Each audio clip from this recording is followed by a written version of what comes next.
الله الرحمن الرحيم. الحمد لله رب العالمين، وصلى الله على سيدنا محمد وعلى آله وصحبه أجمعين. وبعد، فقد قرأنا المقدمة في الصباح، ولعله لم يصلكم بعد شرحنا على مقدمة الكتاب وتلحقونه حتى انتهينا من بعد المقدمة إلى قوله: ولنشرع الآن في المقصود بعون الموجود المقصود. يقول عليه رحمة الله تبارك وتعالى: اعلم، فنقول اعلم أن المشهور أن الخواطر أربعة: رباني ونفساني وملكي وشيطاني.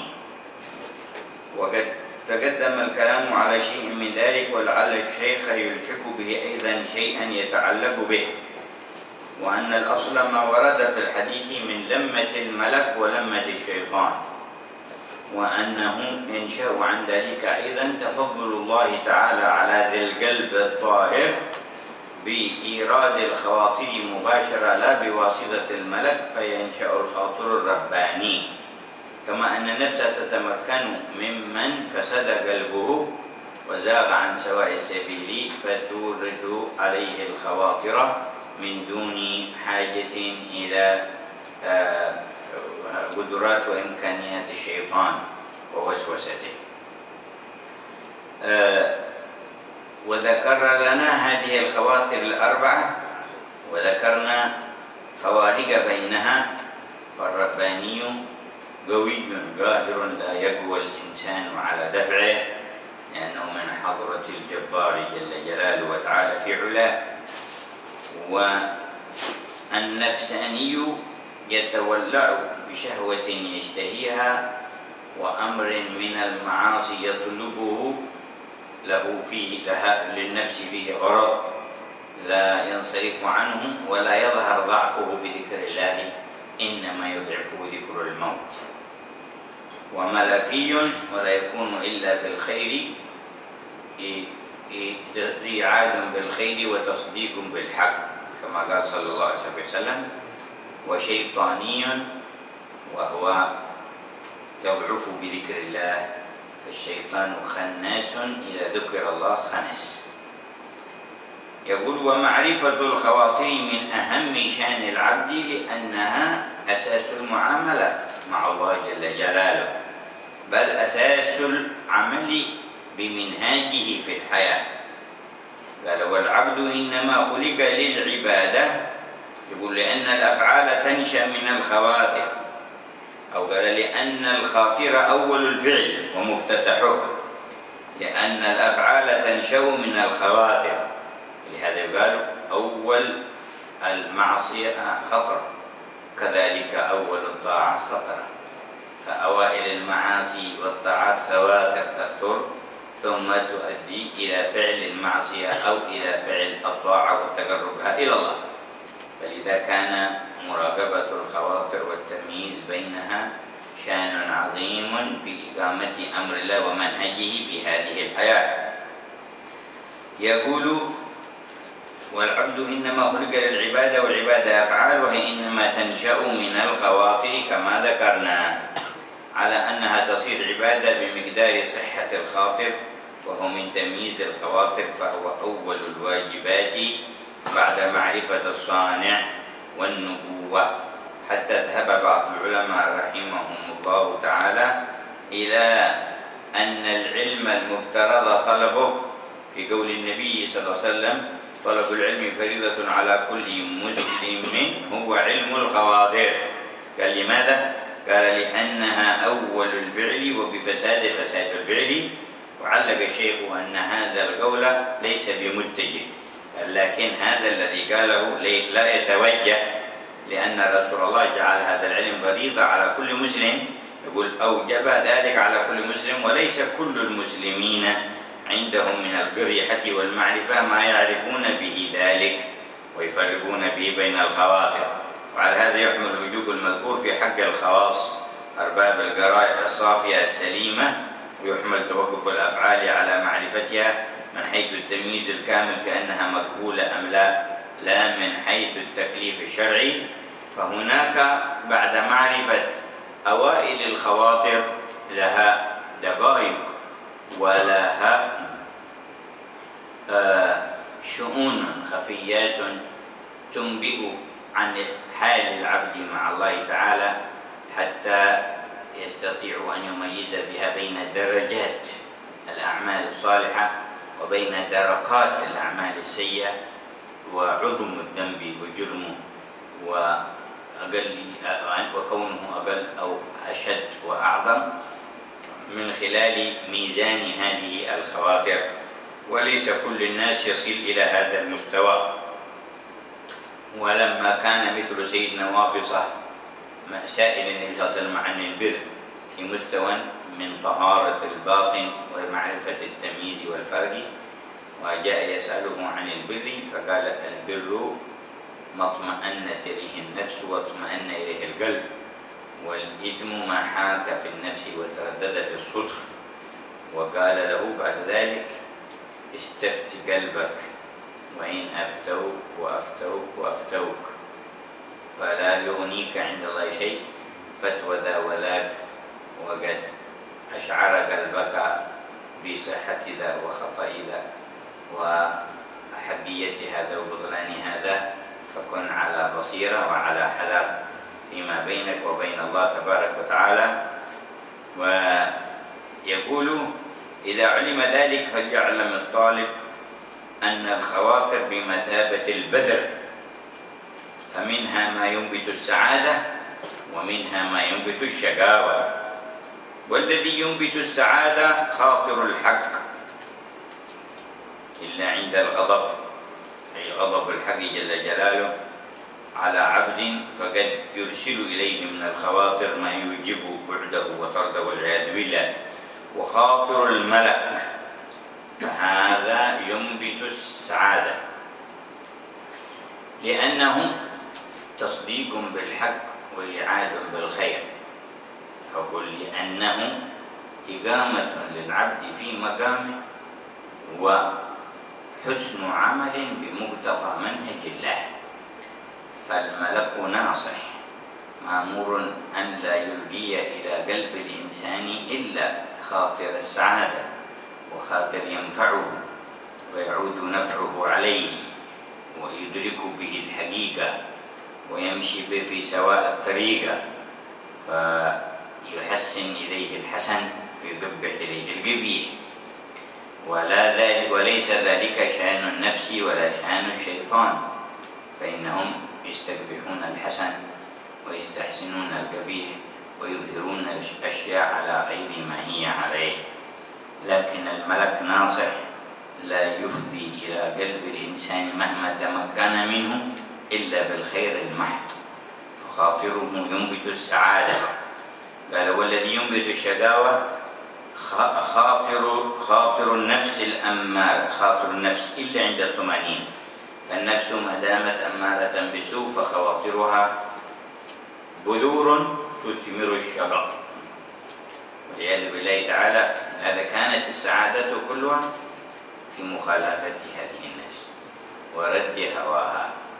وخالف النفس والشيطان وعصيهما وإنهما محضاك النصح فاتهمي، ولا تطع منهما خصما ولا حكما فأنت تعرف كيد الخصم والحكم. كم حسنت لذة للمرء قاتلة من حيث لم يدري أن السم في الدسم.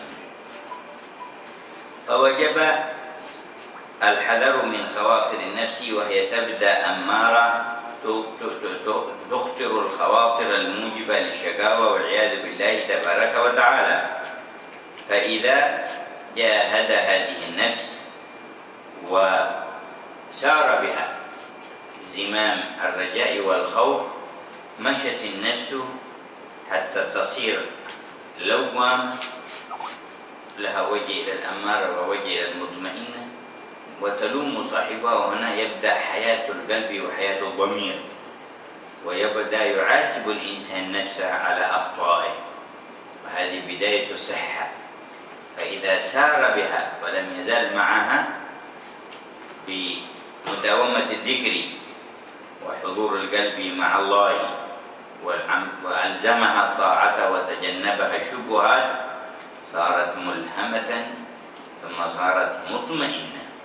عندئذ تكون خواطرها من بذور السعادة غالبا إذا وصلت درجة المطمئنة، ولا يزال المطمئن أيضا على حذر من نفسه حتى تصبح راضية وتصبح مرضية وتكمل بعد ذلك. فعند التفصيل تصير النفوس 7، عند الاختصار تصير النفس أمارة ولوامة ومطمئنة، وعند التفصيل 7 أنفس: الأمارة ثم اللوامة، ولكونها تلوم الإنسان على ما يصدر منه من تقصير في خير أو فعل لشر.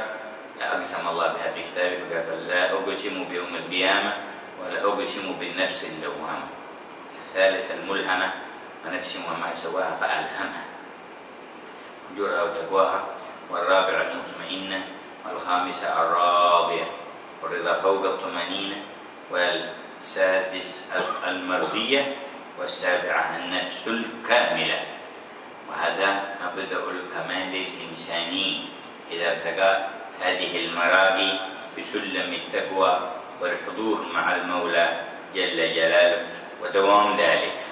قال: والذي ينبت الشقاوة خاطر النفس إلا عند الطمأنينة، وإلا فهي التي أوقعت الشيطان في إبائه من السجود بكبرها وعجبها.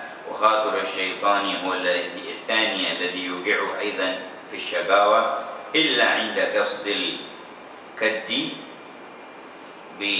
أو الكيد بإظهار، عند قصد الكيد بإظهار خواطر الخير حتى يستدرج إلى خاطر الشر. يعني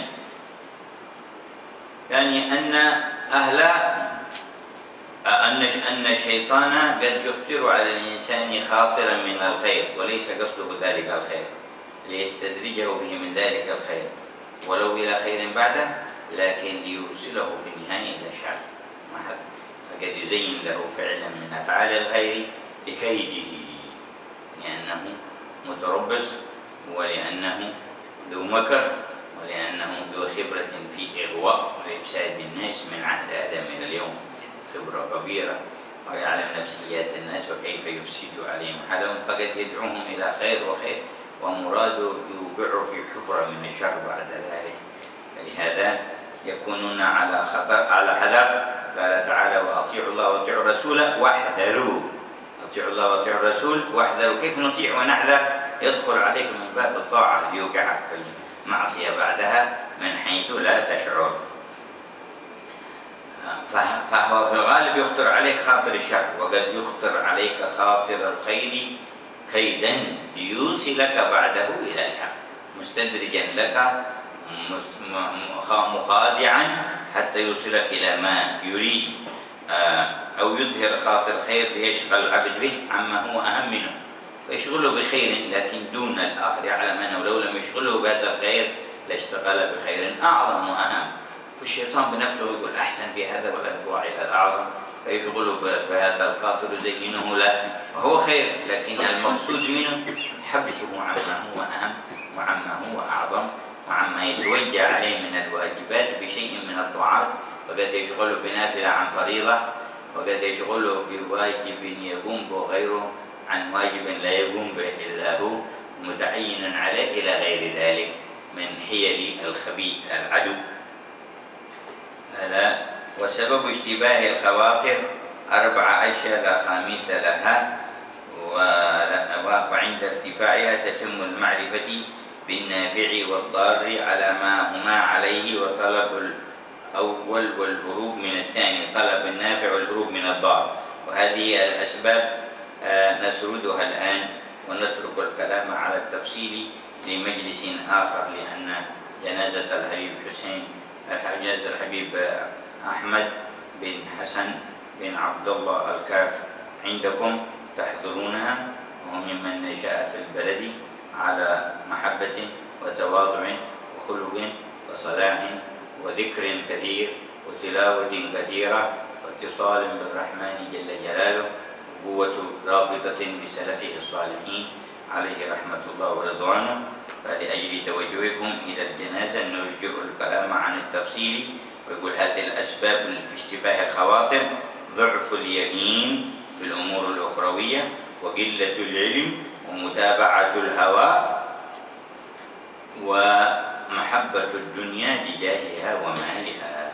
فبواسطة هذه الأشياء تشتبه الخواطر وتلتبس ويؤخذ بها الإنسان على غرة، ولو نجا من هذه الأربع لبانت له الخواطر واضحة بينه، وعرف من أين يدخل عليه عدوه ومن أين تكيده نفسه، وهرب عن كل ضار إلى كل نافع.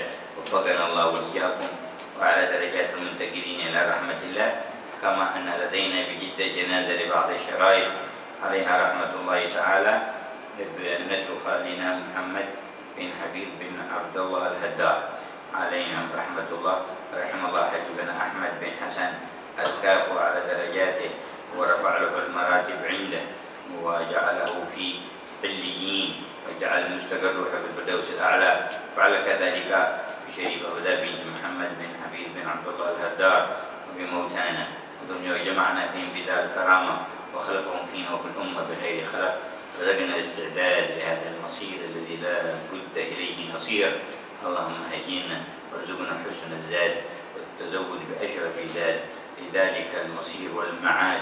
يا بر يا جواد. سر الفاتحة إلى حضرة النبي محمد